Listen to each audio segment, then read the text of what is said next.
Hello and welcome, lovely listeners, to episode 47 of The Best Games Period. I'm your host, Jack Gardner, and with me this week are Daniel Jones and Jeremy Brown. Say hello, fellas. Hello, fellas. Sup, folks? And people? I feel like I've been slacking on explaining exactly what the show is at the top, just for, potential new listeners. So here at the Best Games Period, every week we sit down and we discuss one of the greatest games ever made. Then at the end of the show, we kind of try and figure out if it really is one of the greatest games or if it's just a good game. So all the games we talk about usually are pretty good. Yeah, sometimes it's a garbage game like Metal Gear Solid 4, but most of the time... You shut your lying mouth. Anyway, and this week we are going to be talking about Mirror's Edge, a 2008 game, first-person parkour thing that kind of came out at the height of parkour popularity, I believe. But first, before we get into that, how are you guys doing? Good.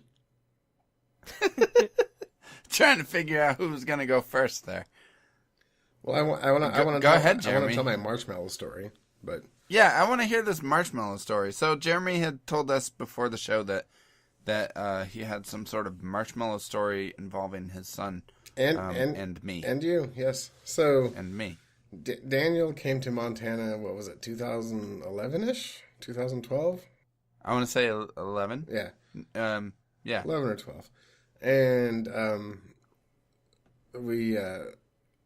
we met up and hung out for quite a while, and Dylan and I camped out at this place Daniel was at, this cabin, like pretty much this whole estate on the lake. There's a cabin and a house and whatnot.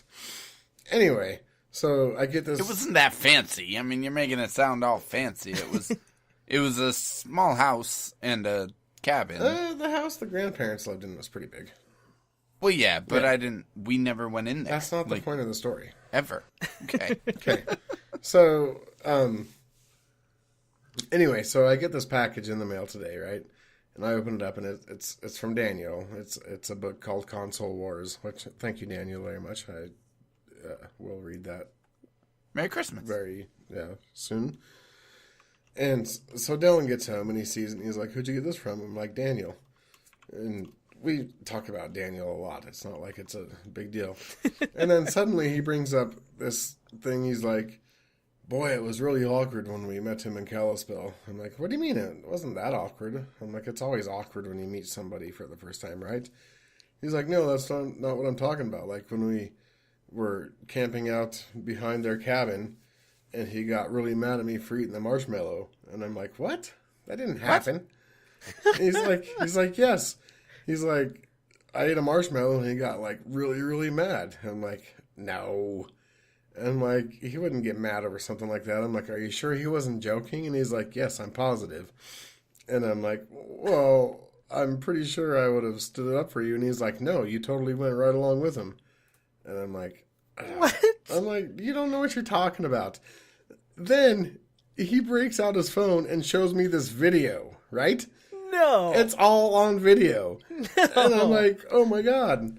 So essentially what happened was, like, there were a lot of kids there. There were a lot of people there, right? And I think, Daniel, you had bought some marshmallows to roast, but I had brought some also. And you came outside, and I have no idea why I was even recording this. I was recording the dog mostly. And you saw Dylan eating these marshmallows, and you thought they were the ones that were for the campfire that night. And you were like, rah, rah, rah, marshmallows. And I'm like, oh, I think he got them out of the car. And he's like, oh, he got them out of your car? And I'm like, yeah. And Dylan's like, you told me I could have one, to me. And then I'm like, that still doesn't make it okay for you to mow them all down. And that's why he's pissed, because I sided with you for no reason. Yeah. Do you remember terrible. that at all? I remember the marshmallows. I don't at all. I remember the marshmallows. So you didn't go on like a huge angry tirade at a child for eating marshmallows. No, it was more of Daniel just wanted to make sure there was going to be enough for everybody to roast around the fire that night. But Dylan, like he's held it in all these years. Like literally, he saved this video that he didn't even take. Like I'm not even sure how he has it. How did he get it on his phone? I don't know. He's got it in his Google Doc file. Like, yeah. No. That's amazing. What? Yeah. He's held on to this? Yes. Why didn't he say something? Daniel, you made a mortal enemy over these marshmallows. Not just Daniel. I feel so bad. He's been mad at me this whole time, too, for saying, well, you shouldn't just mow down on all of them. Yeah, no, it was funny, I guess. And there was something with soda, too, wasn't there? There might have been, but that part's not on video. Didn't you yell at him because he was drinking too much soda or something? Well, I think I did, yes. Yeah. But, yeah. I'm like, I was like, you are wrong. That did not happen. And, like, within seconds, he had the video up on his phone. Like he produced the evidence. He was just waiting for this very specific situation to come up. Yes, for Daniel to send me a book because we never discussed Daniel. Like it's whatever. Yeah, no, I'm glad he got it out of his system. But wow, that was interesting. Does he openly disdain me? No, he doesn't dislike you Every at time all. he hears your name, he spits on the ground. But apparently, this was his moment to air his grievance. Yeah, so I'm gonna buy him like 25 bags of marshmallows for Christmas. Yeah, I'll have to send him some too. Yeah, it was funny. I remember the marshmallows because other kids wanted the marshmallows. Yeah. So I think that might have been. And I think before that you told them no, they couldn't have any because they were for the fire. Like that part's not on video, but right. But we had brought some, and I didn't know that you had told the other kids they couldn't have any. And Dylan's like, "Can I have a marshmallow?" And I'm like, "Fuck, I don't give a shit if you have a marshmallow." Right. Yeah. Exactly. And then you saw him with a marshmallow, and that's like pretty much when the video starts, and yeah. Right. Because so here's what it was. I'm remembering now, because I was in the cabin. We were putting away everything, and the kids were helping me put stuff away. And so, now, these are not my kids. This is pre-Quinn. This is a different girlfriend and everything. So, these were my ex's nieces and nephews. Yeah. And so, they were helping me put the groceries away, and they wanted to eat the marshmallows. And some of them were very rambunctious kids. Yeah. And I had to, explain to them, no, you're not eating the marshmallows. So, we had just spent the last, 15 minutes, yelling at the kids because they were trying to eat the marshmallows. So then, and fighting with them because they wanted to eat some marshmallows. And so then I think I went out of the cabin, and you were standing out back by the little fire there. Yeah. And so I go out of the cabin, and I see Dylan eating the marshmallows, and I think I remember being like, wait, what the fuck, Dylan? Why are you eating marshmallows? I just told all the kids that they couldn't eat marshmallows. And I don't know why I felt comfortable, asking Dylan not to eat the marshmallows. He's not my kid. I feel terrible about this whole thing. And he's like, why didn't you stick up for me? They were our marshmallows. And I'm like, because first time I met Daniel, too, I wasn't going to be all, fighting with him about a fucking marshmallow, right? So... This really blew up into a Stay Puffed marshmallow proportions of an issue. The coincidences of it are funny because he didn't know that you had told them all no, and I didn't know that you had told them all no. He's just like, hey, can I have a marshmallow? I'm like, yeah, go ahead, we got plenty.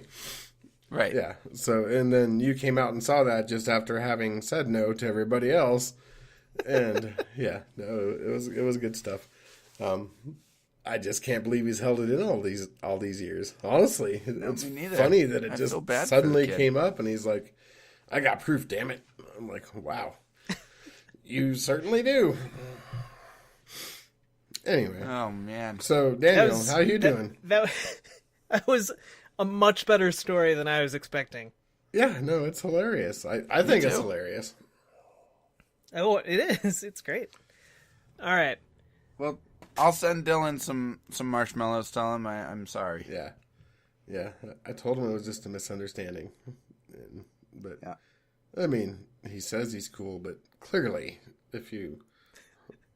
Yeah. If you've harbored this for 4 years and you're not okay. Saved that video? 5 years. Oh, man. That grudge has been around longer than your daughter has been alive. Yeah. Much longer. Yeah. Yeah. Wow. So almost half of Dylan's life, honestly. But, yeah. So, I guess... So anyway, how else have you guys been? I've been good. Busy. It's the holiday season, which is always busy for people like me. It's busy for everybody, but... You know how that goes. Overall good, though. It's cold as hell here. Way cold. But... Yeah, cold front just moved in here, too. Yeah. It's kind of the way it goes. My morning started out... First of all, it's really cold outside, so the dog doesn't like to go outside. So I stepped in dog shit, like at 3:30 this morning. I wanted to be to work by 4. Then I go out to the garage, and my tire is flat. So I didn't want to run... I have an actual air compressor, but it's loud as hell. So I didn't want to run that and wake everybody up, so I dug out the little portable one that plugs into your battery thing, right? Into your, lighter thing. Mm-hmm. So I did that, but I didn't start the truck. And then after the tire got full, I could kind of tell the power was going out a little bit. The truck wouldn't start. So then I had to dig out the battery charger, get that going. And finally I get to work about 45 minutes later than I really wanted to. And I have this routine where I do whatever. Anyway, I get to the part where I'm going to fill up the dish machine, and the water doesn't work. Oh, yeah. Come on. Yeah, no, it was a rough morning, but I survived. All right. What about you, Daniel? Did your dish machine run out of water? No, my dish machine's got a lot of water. It's good. All right. I got a new TV this weekend. Oh, snap. Very happy with that. What'd you get? Congratulations. Just a little one, nothing fancy.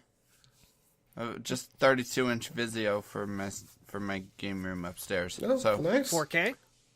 No. Okay. No. So the first thing I did was played Shadow of the Colossus on it. Ooh, that's a good way to commemorate your TV buying experience. Yeah. Mm-hmm.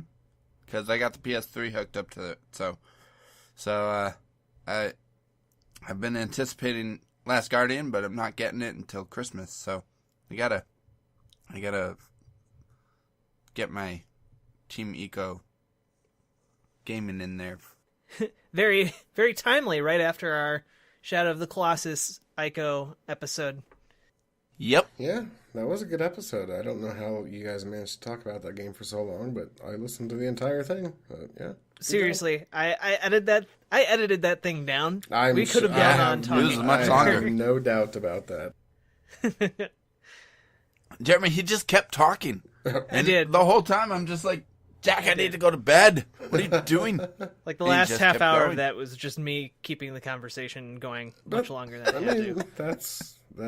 that's what happens when you truly love a game and have dissected it. And like, if we ever That's right. do an Uncharted 2 or Last of Us or whatever episode, I mean, like our BioShock episode was kind of like that. Oh, yeah. Or, you know, Yep. or Mass Our Effect. Bioshock Infinite episode will be a lot like that, too. I mean, yeah. Like Mass Effect Yeah, I can for talk. sure. I can talk about. Oh yeah, Mass Effect is going to be a nightmare. But it's going to be a fun nightmare. Yeah. Oh yeah, it'll be a. I think that's just called a good dream. Is it? A fun nightmare. Okay. Yeah, I don't know. How does that work? Because I've had nightmares that I've actually enjoyed before. Like, I've had a dream a few times where I was like in this zombie like infested warehouse fighting off zombies, and it was really fun. It was really cool. Yeah. But it was a nightmare. How's that work? I don't think that counts as a nightmare if it's fun. Yeah, but it was scary. I was scared. See, But you were having fun. when I think But I of was dreams, having fun. I don't really distinguish between like nightmare and fun. I distinguish between how lucid they are. Sometimes you can have really fun dreams, but they seem so vivid and real that it's kind of freaky. Right. that makes any That's sense. a good point. Yeah. So, Jack, how have you been? So, Jack, how have you been? I've been okay. I've been trying to get through some of my backlog. I finally finished up Battlefield 1. I'll say it's a good game. It was better than I was expecting it was going to be, but it really hits a high point right at the beginning and then kind of meanders through some vignettes and then it's done. And it wasn't quite as satisfying as I wanted it to be, especially because of the really strong start. But yeah, so I finished that up. I have Final Fantasy 15 on my desk. I'm looking at it right now. Do you think if I really want to play it. Battlefields 2 through 4 ever release that they'll be able to like improve on that formula?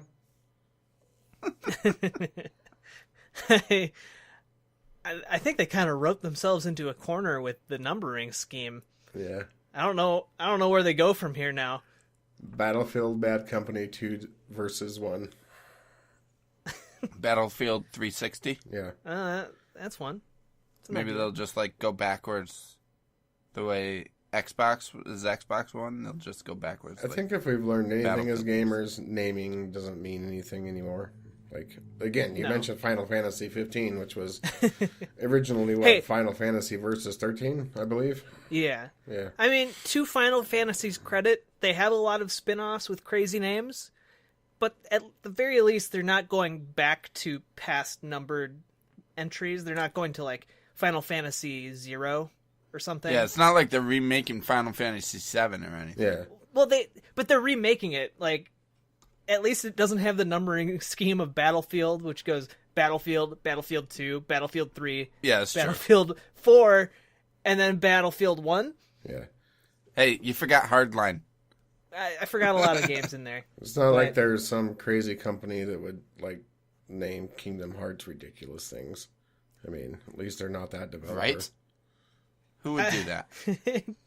I don't even pretend to understand what they're thinking with Kingdom Hearts anymore.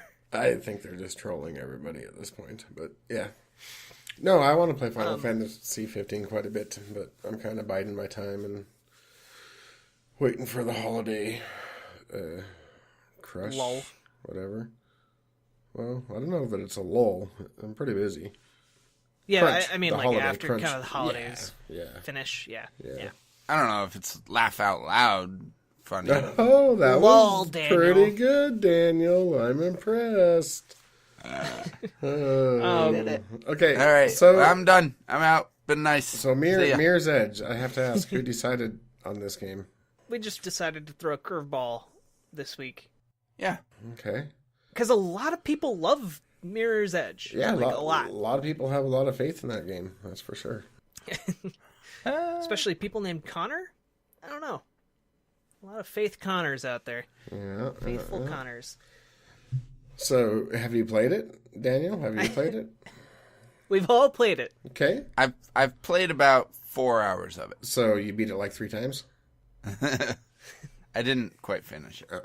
Yeah, so Mirror's Edge, a 2008 title from DICE and EA. First-person, parkour-oriented, I guess you'd call it a platformer? Yeah, I would call it yeah? a parkour action platformer.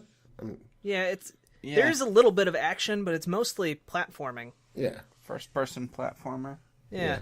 I'm gonna just lay my cards out on the table. I think a lot of people love this game in a very time and place way. I agree. Because I think in 2008 there weren't that many games that allowed like a freedom of movement. It was extremely Yeah. unique for the time. Yeah, and so Mirror's Edge really, really stood out as something different. And everything from the art style and the lighting to the design of the game and like the concept and then just the gameplay was super unique. And you can now see that type of stuff, those parkour influences in a lot of things that aren't specific to parkour platformers. Really what comes to mind right away is that Dying Light was really heavy on that stuff. Mm-hmm. And Titanfall. Titanfall. Those are my two I was thinking. Yeah. Probably Call of Duty, the newest Call of Duty 2 a little bit. Yeah. Does that have some wall running? I remember the last All one the did. new Call of Duties, like Advanced Warfare had it, Black Ops 3 has it, Infinite Warfare has it. Okay. But I don't know if that's so much of a reaction to Mirror's Edge as it is to Titanfall. But I just think a lot of games went that direction right. because of Mirror's Edge. I think that Mirror's Edge was the proof of concept. Yeah, it showed that there was a real amount of there's a real desire in the community for that freedom of movement. Yeah, I mean, I think Assassin's Creed did parkour before Mirror's Edge, but they did a lot. I mean, that clearly wasn't the main point of that game. I think Mirror's Edge did influence a lot of other games in just the quick, like, action, non-stop action type of movements. Yeah, I think Assassin's Creed does bring up a really good counterpoint, I guess, to Mirror's Edge. And we'll probably talk about this later, because spoiler alert for next week, we're talking about Assassin's Creed, at least one of the Assassin's Creed. Maybe it's only a kind of spoiler if I don't mention which one. But It's the one with Michael Fassbender. But it's interesting because I think the influence mostly for like the parkour stuff from Mirror's Edge lies in the fact that it's doing first person parkour stuff. Right. Yeah. I don't think it was necessarily influenced by Assassin's Creed. That's not what I meant at all. I'm just suggesting that Assassin's Creed also did it a little bit before Mirror's Edge. Yeah. And I think maybe a combination of those two are what influenced all the other games. But in the ones you specifically mentioned, such as Titanfall, definitely. I mean, that's first person. That's, you see the legs and the feet and you slide under things and jump over things and whatnot. Yeah. They're both very much of the time that they came out. Mm-hmm. Yeah. It was early, like, YouTube days, so you had people doing these crazy, like, wall running videos and shit on YouTube, and, like, parkour was a thing at that time. And anytime people bring up parkour, and especially when you're talking about Mirror's Edge era parkour, all I can think of is that episode of The Office that opens up with them running in, like Michael Scott running into the office shouting parkour and then just running on top of things. Because that's pretty much how the culture reacted to parkour. For like maybe a couple years, it became like this mainstream thing. Like I had a few friends who got into it and liked climbing on stuff and being crazy and like, oh, it's just more efficient, man. Okay. Well, we'll get back to that, but we'll get back to that. Yeah, I think the reason it hasn't caught on like in the real world mainstream is because it's just too hard and not realistic.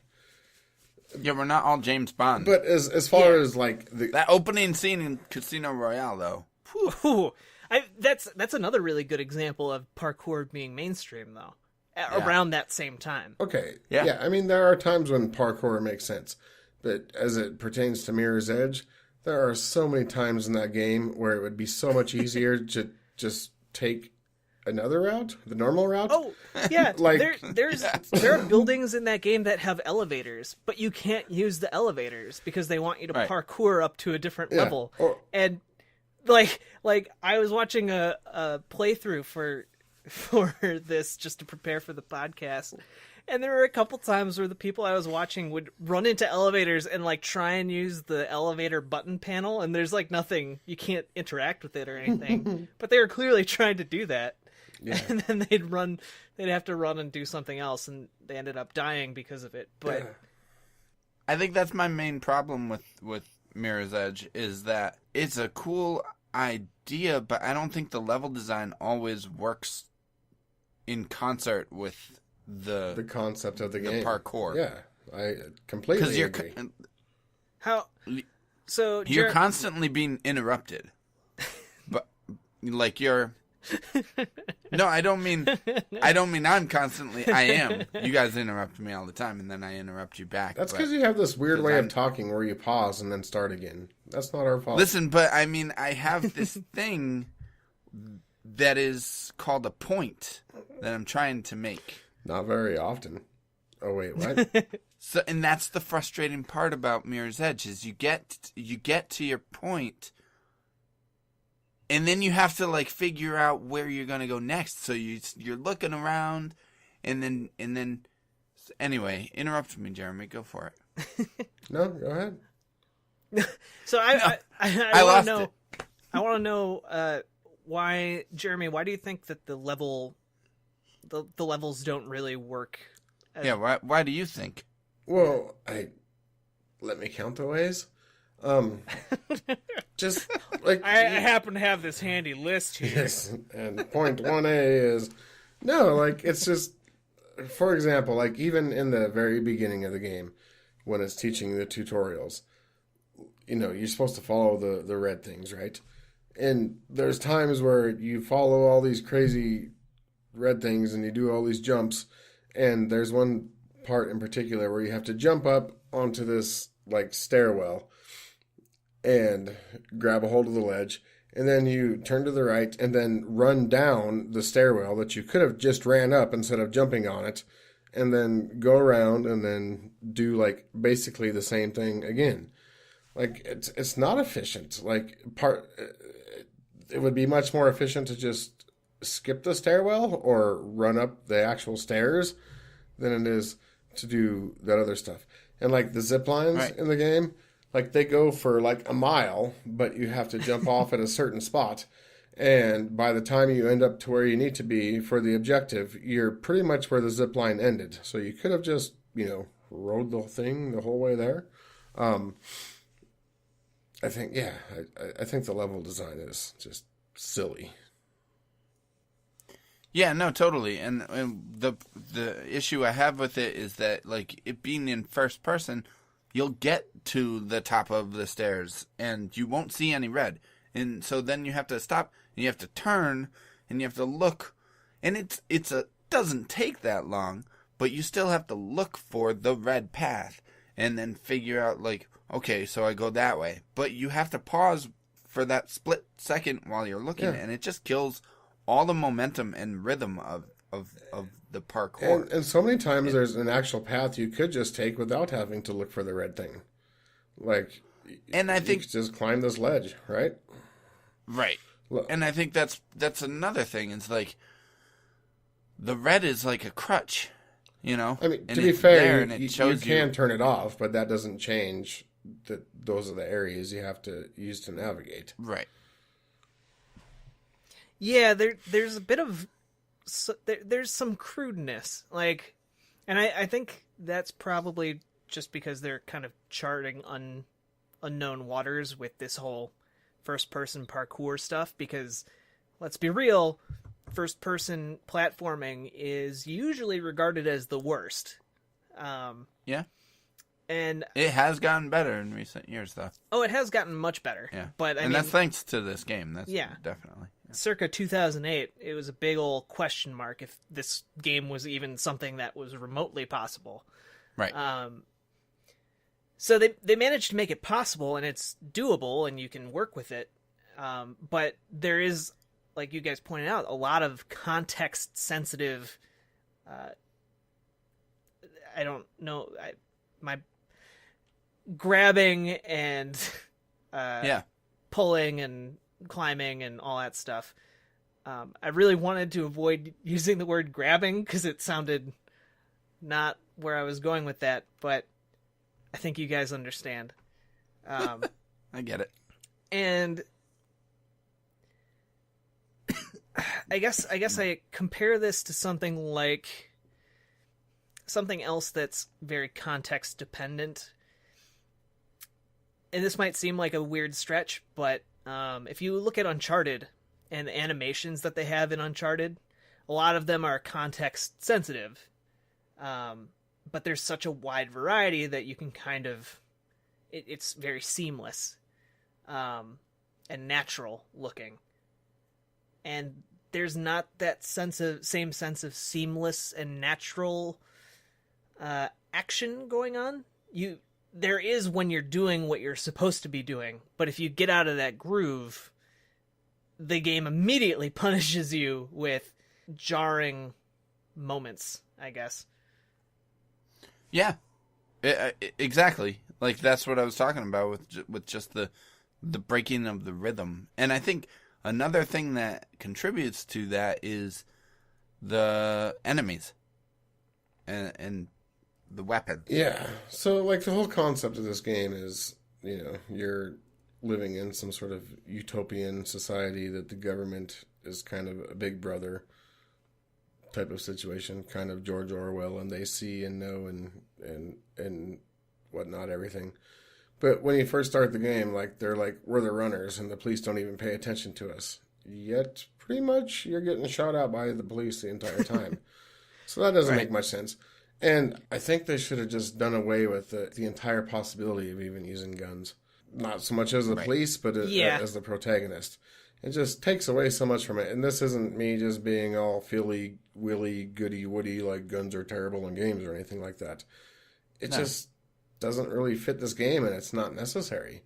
Like, you could totally fly through this game without killing anybody. Like literally, you can.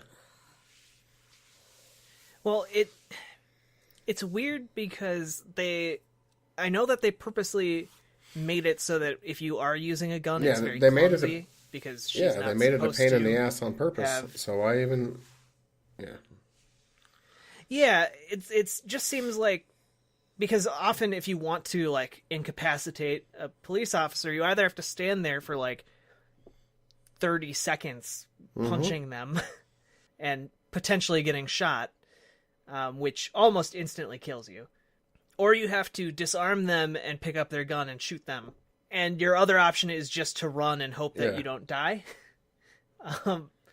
And none of those are really great options. It seems like the obvious solution would just be to, have some sort of, it's 2008, maybe even like some little quick time takedown event or something. As much as I hate quick time events, whatever, that is a solution here. Not maybe my favorite, not maybe the one I would go to if I had more time to think of it, rather than right on this spot now. But have either of you played the more recent Doom? Not yet. No. It's such a fast game. Like that game's super fast. Your character moves incredibly fast, and if you knock out an enemy, you can.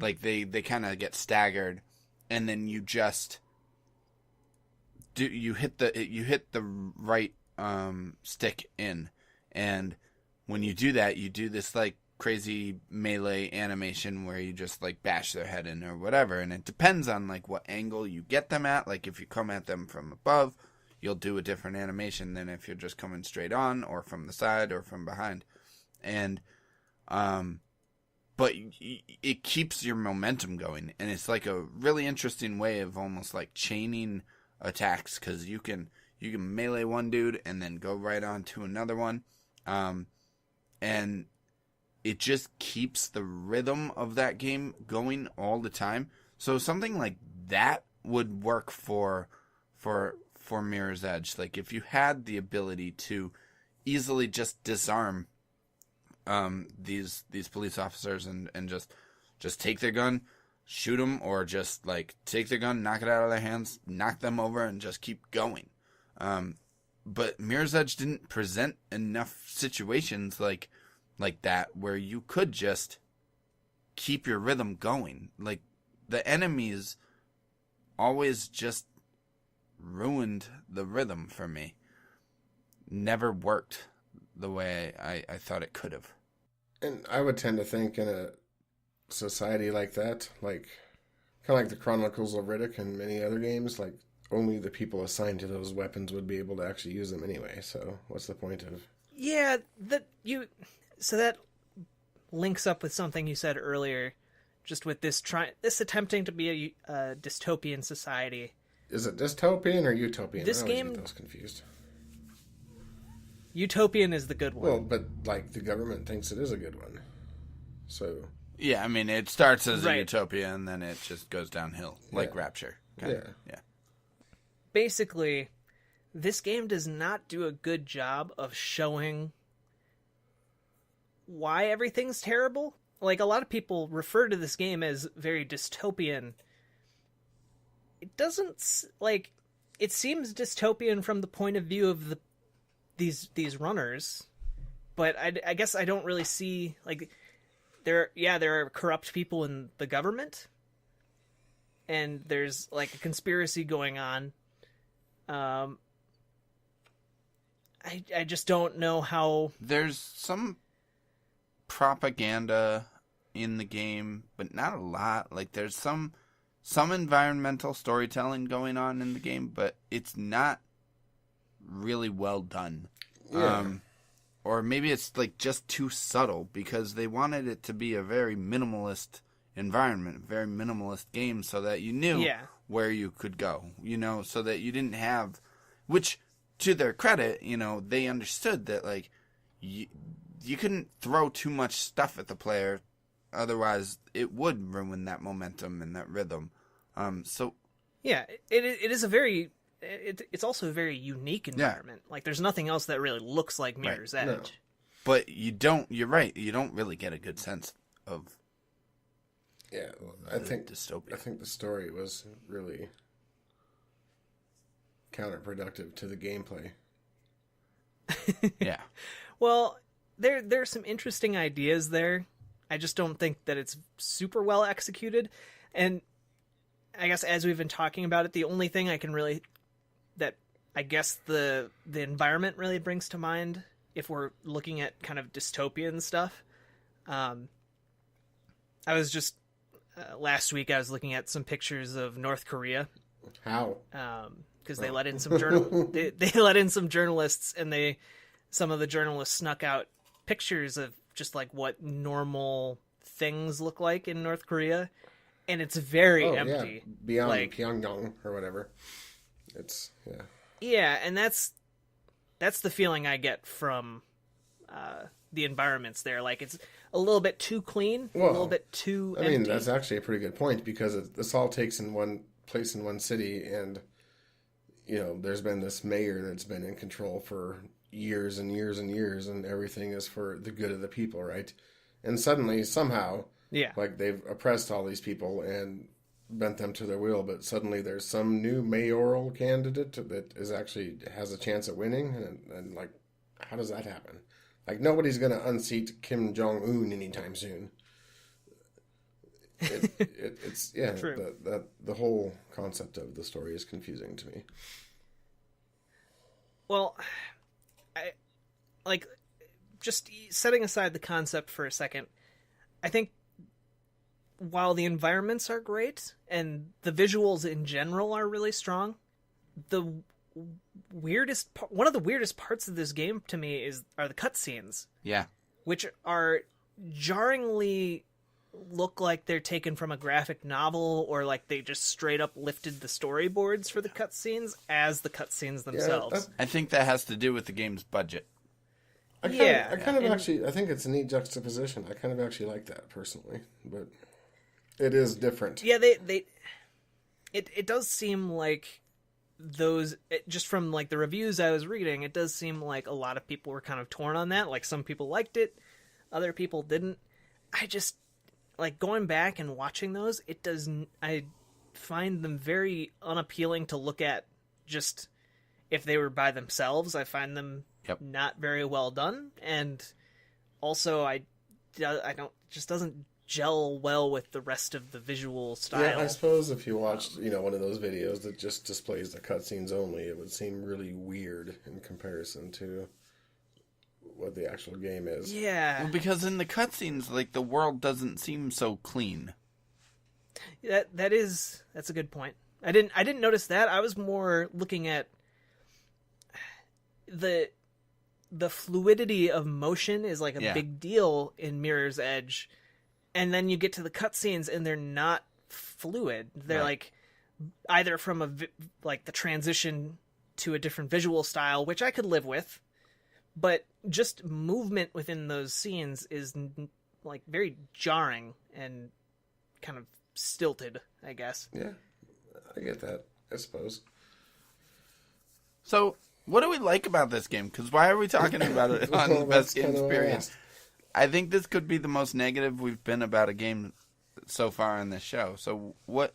I mean, I think we've been talking about some of its strongest points, like the visuals, basically it doing the best it could circa 2008 with a genre that hadn't really been tapped into before and really hasn't been tapped into since. Like, on its own, you don't see any parkour platformer games, really. Other than, I played an indie game earlier this year called Cluster Truck, which is kind of similar, actually, now that I think about it. Huh. I mean, it's fun. Like, the parkour stuff is fun. It's fun to just zip around and run through those environments. But it's, to me, like, this game is more fun in whatever it's called, the free roam mode or whatever, where you don't have to deal with the story and the blues and all this and that, and you can just run.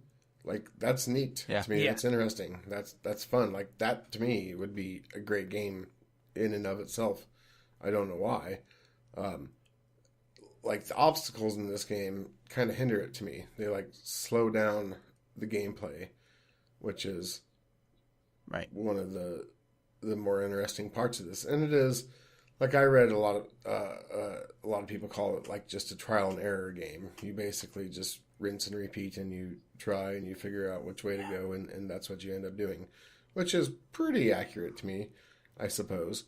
But yeah, it's a fun game. Like, it's fun to play in that perspective. The environments in the world for 2008 were clean, pristine, pretty beautiful, if not greatly detailed. And once you get the hang of the controls and the movement, it really is fun just to run around and bounce off walls and swing off pipes and crawl up pipes and make these crazy, incredible jumps, all while looking at your samurai shoes. If they could figure out how to get this game working in VR, that would be quite something. I've heard they're working on that, actually. Oh. And also, I think what we're talking about with this emphasis on gameplay, I think Mirror's Edge Catalyst kind of does fix a lot of the problems that Mirror's Edge had from a gameplay perspective. Yep. There are no enemies in that. Oh, really? Yeah, and it's much more... Yep. Yeah, it's an open world game. So there's a lot more... Even more freedom of movement. There aren't these really locked areas, I guess, if that makes sense. Right. However, from a story perspective, it doesn't seem to have learned all that much from the first game. And from what I've heard from a lot of Mirror's Edge fans, they were disappointed in that game. So I'm not exactly sure why. Well, so that goes back to what we were talking about at the beginning, I think. This is my theory, is that people built this game up because it was so unique at the time. And so in their heads, they were always like, I want more of that. I want more Mirror's Edge. I want more of it. Give me more. And so DICE finally was like, okay, we're giving you more of this Mirror's Edge. And they went back and played it and were like, well, maybe this isn't really what I wanted. Because now we have stuff like Titanfall, and we have this freedom of movement that pervades a lot of our first-person shooters now. And I think maybe Mirror's Edge Catalyst didn't do enough to rope people in, and that might be because of the story and the world not really being all that fleshed out and interesting. Could be. Because the gameplay was really what pushed it in the first game, in Mirror's Edge. And maybe now the gameplay isn't as interesting, and so it has to rely on its story more, and the story didn't really hold up. It could be that. I think I might also attribute it to... I mean, this is having not played Mirror's Edge Catalyst. So, Okay. you know, I don't think any of us have, right? I haven't, no. I've played it. Oh, okay. You have played it. Okay. So, I just... This is my view on it, not having not played the game. I think there is such a thing as too much of a good thing. And I think that's part of the issue with Mirror's Edge, and the first Mirror's Edge, too, that I have with it, is it's very one note. You know, one of the games that I've loved this year, and we kind of mentioned it, was Titanfall 2. And one of the things that campaign does so well is it's constantly switching things up. There's a part in that game where you are parkouring across between a bunch of different ships. Like you're in this convoy and you're flying through a canyon, going really fast on these giant carriers in the sky, and you have to wall run and jump between them. And then later in that same level, you get the smart pistol from the first game, and you're doing that with the smart pistol while enemies are firing at you. And they layer stuff onto it and make it interesting for that one mission, and then they make you go and do something different. And it's great for that one mission, and it's awesome. And then it's done, and they move you on to something else.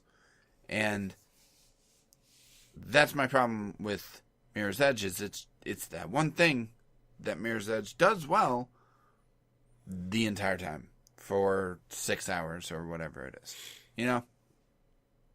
Does that make sense? Yeah, it does. Yeah. Yeah. So Mirror's Edge Catalyst is just more of that. Yeah. Yeah. I also, and this hasn't really been brought up yet, which is why I'm hesitant to be like super enthused about a VR experience of Mirror's Edge. Getting sick. Yeah, because Mirror's Edge makes me, like, I'm not prone to motion sickness, but there's something about Mirror's Edge that constantly leaves me feeling sick to my stomach. And I think part of it is that it's constantly, the first person view isn't smooth. So like if you make a big jump, you're going to roll on the ground and the camera rolls with you. And it's this constant movement that is both the game's strength and also something that just doesn't gel well with me. And so imagining that as a VR experience, and having played several VR experiences that rely on a lot of movement, I can see where there'd be some problems for some people. No, I can get that for sure. So yeah, what do you guys think? Is this a best game period? No. Daniel. No. Oh, Jeremy. No. Oh no. Yeah. Oh, what have I done? So, Jeremy, do you think this is one of the best games period? I do not think this is a best games period, no. For all the reasons we've all already stated. I don't think it's a bad game. Like, it's a worthwhile experience because it's not long by any stretch, and it's probably free on Origins or any other, like, if not, you can pick it up for like probably $5 at GameStop. Yeah, that's probably true. I think it's got some good qualities. I mean, of course, I love strong female protagonists. I think they could do a better job of developing faith as somebody that Yeah. we really want to get behind and root for. I was gonna say, is she really that strong of a protagonist? We don't really know all that much about her. Yeah. Does she even Other than talk other than the cutscenes? Other than grunt here and there? She talks, I think, with her handler. Yeah. Whoever that is during each mission. Yeah. Yeah. Okay. Yeah, she's not a strong protagonist. But So- it is, like, just from a But she representation could have been. I point of mean- view, it's neat. Yeah. She could have been. Yeah. From a representation. Design is cool. From what Jack said. Yeah. So, Daniel, Jack, how do you? No, it's not a best games period. It's a really neat game. I know of some people that love Mirror's Edge and would probably say it's the best games period, and I can understand, why somebody might love it, and so I get it, and it did, like you said, Jack, like. At that time, there was nothing else like it. And it's obviously had a pretty widespread impact on the industry. And that's great. And also, at the time, I mean, and still, it's hard to find a AAA game that does stuff that Mirror's Edge did. That takes a risk of making a game that's not about combat, making a game that has sparse, minimalist visuals, that has, this focus on just a unique gameplay hook that hasn't been proven effective yet. I would love to see more games like Mirror's Edge. So, saying that it's not a best games period shouldn't disparage the game's legacy and what it was able to achieve at the time. But just for me, a few little flaws hold it back from really being everything it could have been. Yeah. I'm actually going to say yes, it is. Wow. And because Right. no game is without flaws, and I think the flaws in Mirror's Edge are pretty glaring and pretty obvious. But I think that while maybe that the degree to which they're obvious might be greater than some of the other games we've said yes on in the past, I just think that there are a lot of elements that kind of add up to this being a game that people should play if they want to consider themselves really well-rounded. For one thing, all of the different aspects of first-person platforming that this game did, and pioneering that to the point where it's now become a standard mechanic in a lot of first-person games. Just from a representational standpoint, the fact that Faith is an Asian woman protagonist, Yeah. you don't see that. I think that's pretty important. And she's not dressed like Lara Croft. Right, and she has a much more realistic body type. And so I can forgive the game for an awful lot for those things. And I think that when you strip away, yeah, there are some things it didn't do well. But I think the things that it did do well are pretty important just for gaming as a whole, and also they're not enough to really... I think it is important, and it's important enough to say that it is a best game period. Even though the story might not be the best, even though the characters are a little bit underwritten, even though the mechanics are sometimes clumsy, it exists in this space where it's okay for those things to be the way they are, just because it's the one taking the first steps into the world it inhabits. Yeah. I think that's a fair reflection. And that's really important. It's really important to recognize and appreciate the games that do that. Yeah. Otherwise, progress will not happen. Well, and I think that is more important than maybe a game that might technically be better, but is doing things that are more safe. Right. Yeah. So that's it. I think we have some disagreement, but that's okay. Yeah, I don't think there's like staunch disagreement. I think I respect your opinion. I respect your opinion, except mine is better. I mean, if we were really trying to make the show entertaining, I would just completely disagree with you and hate you for your opinions. But I'm not going to, Jack. If we were really trying to make the show entertaining, you guys would have laughed at my reflection joke I made a couple minutes ago, but nobody did, so that's okay. Huh? Get it? Mirror's Edge? Oh. Come on now. I didn't. Oh, because it's a mirror. Oh. See, because, yeah. Why is it called Mirror's Edge? Because everything's so shiny. No, it's called Mirror's Edge because, I don't know. There's an actual reason for it. I read about it. Yeah. Anyway. It's on there's a mirror on the cover. Yes. I don't know. All right. So let's wrap this. I'm tired. Let's wrap this gift up. 'Tis the season for giving. Let's wrap it up. Jack, tell us all about Extra Life. Well, hey, this year is almost over, but you know what's not over? Extra Life accepting donations. So every year, Extra Life puts on 24-hour video game marathons to benefit children who are sick and injured in Children's Miracle Network hospitals all across the United States and Canada. And the cool part about it is that even if you miss the day, it's very grassroots, so you can take it as far as you want with it. And you don't have to do it the day that we did it. Like, you don't have to do it the main day. That was November 5th, which it's obviously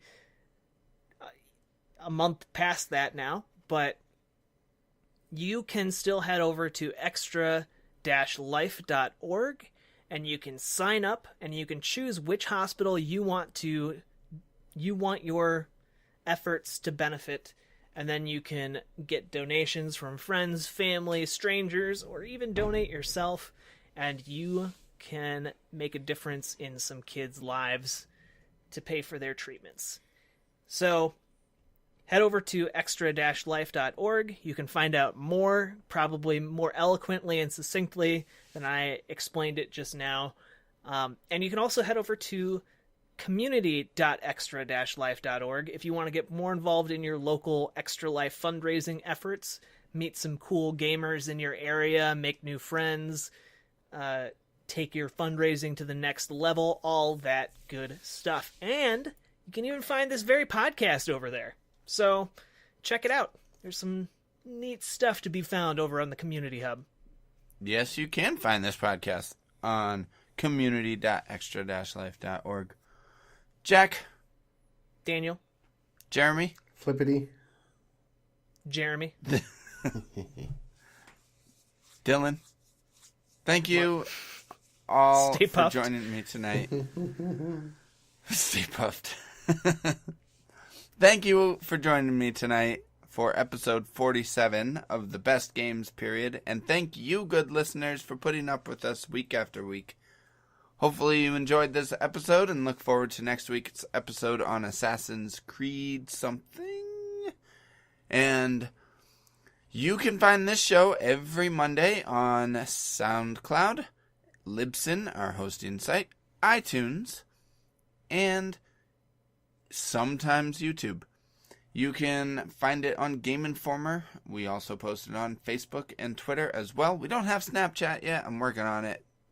But my Snapchat's kind of a wasteland right now, so we'll have to come back to that. For all you kids out there who use Snapchat, how would we post a show like this on Snapchat? How does that even work? How does Snapchat work? I have no idea how Snapchat works. You would have to record the show in 9-second segments. Yeah. And post it to your timeline. That's kind of actually awesome. We could do little snippets from the show, take little vines from the show. Hey, if you want to do that, go for it, man. I'm not doing that. I'm not going to do that. But that'd be cool. All right. So that was the Best Games Period. If you like the show, give us a shout out on iTunes. We would love a review. It helps us. Positive, negative, hopefully positive. If not positive, just give us feedback on Twitter, Facebook. We love it. Also, I post a Facebook survey poll every week, and this week, and Twitter. And we had a ton of votes, especially on Twitter this week. I don't know what happened to my Twitter this week. I posted at a perfect time. We had like over 50 votes, which was great. So we Shadow of the Colossus overwhelmingly was voted a best games period. I'm happy that all of our listeners have such good taste. So until next time, thank you all for listening. See you on the flippity dippity.